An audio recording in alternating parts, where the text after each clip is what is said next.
Good morning, YouTube. If you clicked on the video, you already know what you're here for. I'm going to kind of explain and show you how to replace an injection pump and a Detroit or a 6.5 turbo diesel truck.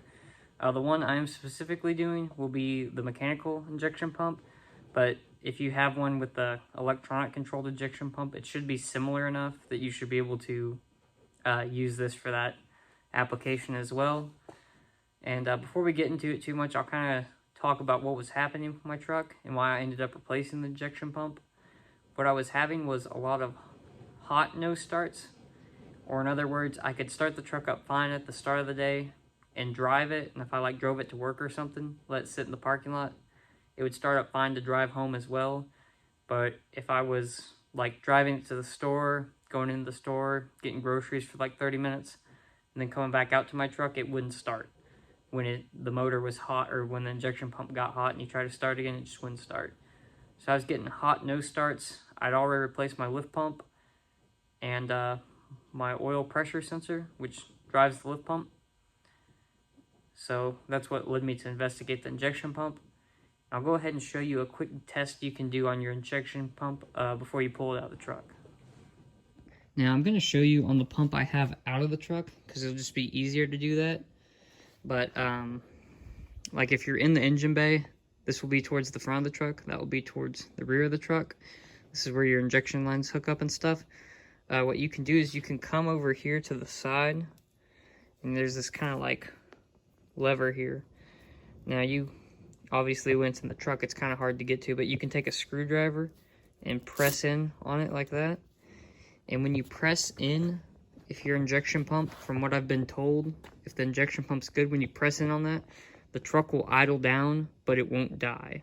If your injection pump is bad like mine, when you press in like this, nothing will happen. It'll just keep idling like regular. So between doing that test and the hot no starts for my truck, that's what led me to replace the injection pump and ended up solving my issue. And then we'll go ahead and jump into how to start removing the old one.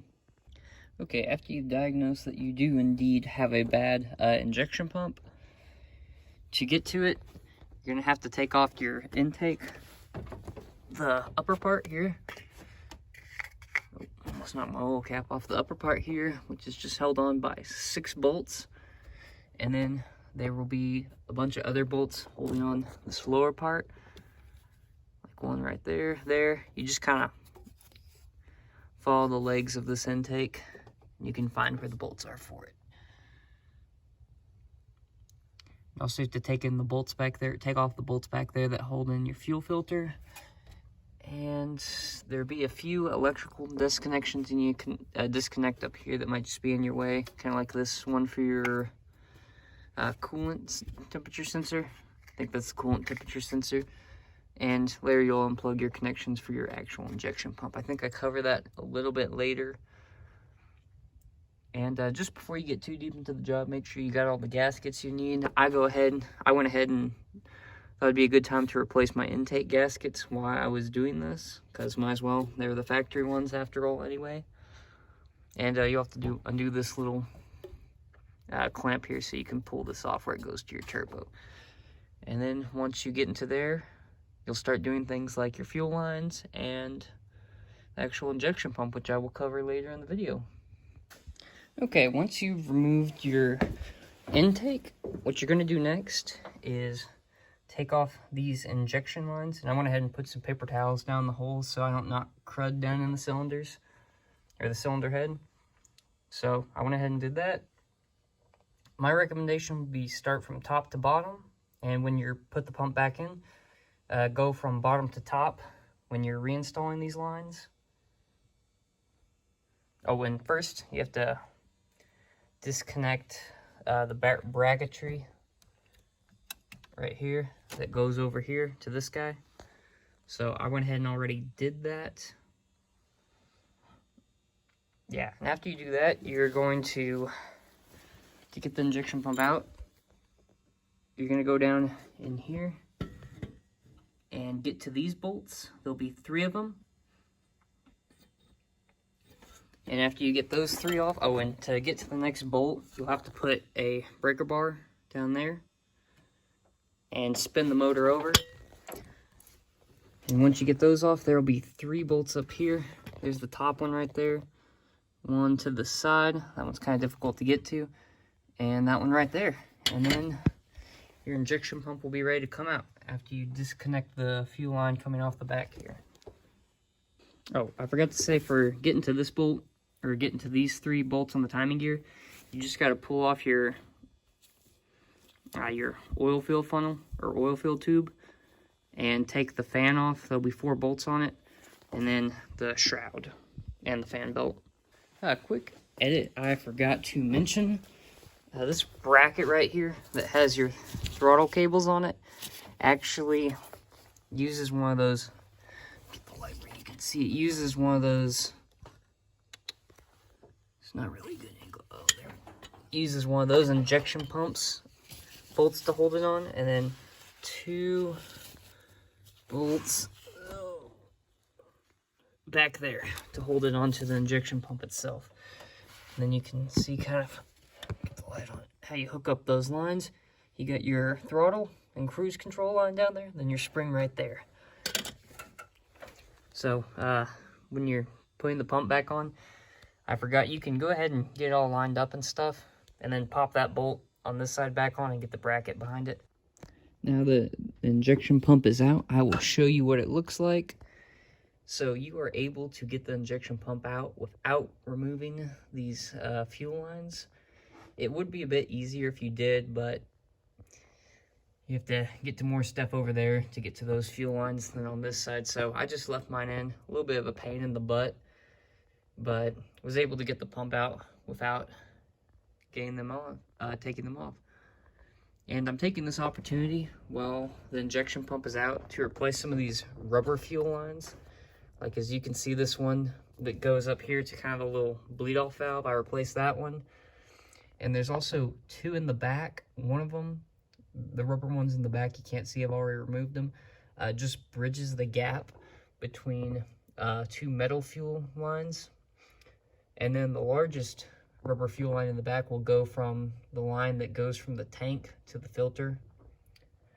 So up in here you'll have 3 different sizes of fuel line. I don't remember the different sizes, but you'll have the smaller ones on this side of the filter, and then the largest one coming from the filter to the one that goes to the tank, and then the one in between the smallest and largest will just be bridging a gap between 2 fuel lines back there. Oh, there also is a metal fuel line missing here. As I found mine was rusty, so I took it off to paint it earlier. So that's just chilling over there. But this is what it looks like when you get the injection pump out. So you kind of have a little bit of idea of what needs to come out of the truck. So I'll go ahead and slap that back in there and point out more tips and tricks as I go. One thing to do before putting your new injection pump is line up the dowel pin the correct way. So before I took this out, I kind of looked where the dowel pin was on the timing gear. So I'm just lining that up so I'm not having to kind of guess where that dowel pin's going to slide into the hole. Make sure that when you're reinstalling your injection pump, you line up the alignment marker there on the front of the pump before you go ahead and completely tighten down the 3 bolts holding the pump to the front of the motor. As I'm going through reassembling my truck, I found out a very useful tip that I haven't seen covered in some of the other YouTube videos talking about installing these injection pumps. Now, one thing you may notice is, and this is the problem I had, when I put my injection pump on, I got the 3 bolts that hold the pump, kind of this front housing here, I got those all tightened up. I was able to get, you can see in there, I was able to get that 1 bolt started next to the dowel pin. You can see the dowel pin there, kinda. So I was able to get the timing gear to bolt up to the injection pump, and injection pump bolted up to the front of the motor. But when I went to spin it over with my breaker bar, spin the motor over so I could get to the others, I was feeling a lot of resistance, like something was binding up. And I ended up doing some more research and messing around with it. And I noticed, or what I came to the conclusion was that gear was not seated on the injection pump properly. And I'll show you what I mean. Your timing gear that the injection pump is run off of sits right here on this ring, and then it's got that hole for the dowel pin, so you essentially can't install this injection pump wrong. But my gear was pushed out a little bit. It wasn't like seated. I think it was kind of tweaked up or down. So I went to spin it over. It was binding up. So what I ended up having to do, and I'll go back and point it out on the truck, but it's a little bit easier on this pump out of the truck, was what I had to do was tighten up the one bolt I could get to, because you can only get to the gear to pump bolts, the 3 of those. You can only get to those one at a time. So what I did was I tightened up the one I could get to, and I loosened up the 3 bolts holding the injection pump to the front of the motor. I didn't take them off, just loosened them. And then it allowed the gear to kind of sit how it needed so that I could spin it over and get to the next bolt hole. And I tightened that one up. I tightened that one up a little bit. And I snugged these back up. And I went to turn it, and it felt like it was binding up again. So after tightening this one, I had to loosen this bolt, loosen these up here. And then I could spin the motor over and get to the next one. So essentially what I ended up having to do was use the 3 bolts here to kind of draw the gear onto the pump a little bit better before I went and snugged these back up. Now, obviously after doing all that, and then once I go back and torque these, I'm going to make sure that the motor spins over freely with the breakover bar. Now, as when you took it off, you will feel some resistance, from the compression. But if you can't spin the motor over by hand using this with the pump installed, you have something in a bind. That gear's in a little bit of a bind. And if you don't get that resolved and you put the whole truck back together and start it, I'm not an engine guy. I don't rebuild motors, but you're going to have a bad time. So what I was doing, like I was kind of explaining on the pump out of the truck, I just loosened those guys up, and I kind of did the process of tightening up the one I could get to, and then maybe loosening up a little bit and spinning it over my breaker bar to get to the next one and repeating the process. So you got to make sure you have that gear evenly seated on that injection pump, which is a little tip I ran into, and I didn't see the video I was watching talking about it, so I thought I'd take a second to point it out. And kind of like when taking these out, you have to be careful that you don't drop them down in there, because then you'll have to pull the timing cover off, which will make your job about 10 times longer. Well, not actually, but won't be having a fun time. So when you're installing these, just set them in a socket and just very gently put them in there and just thread them on by hand, and then you can snug them up with a wrench and then torque them to the 20 foot-pounds. Kind of like when we took them off, you just broke them free with a ratchet and then spun them by hand and made sure they were completely backed out before pulling on it so you didn't drop them. One thing I forgot to mention, when putting those bolts that go to the injection pump that hold it to that timing gear, when I put mine back on, besides torquing to the 20 foot-pounds recommended in the manual I had, I also went ahead and put some blue Loctite on them. So, nothing crazy, because it looked like from the factory they did have a little bit of Loctite on them.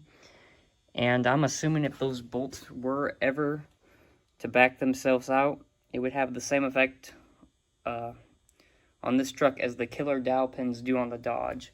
That bolt flying around in there could probably cause some serious damage, so I went ahead and just put a little blue Loctite on it to be safe.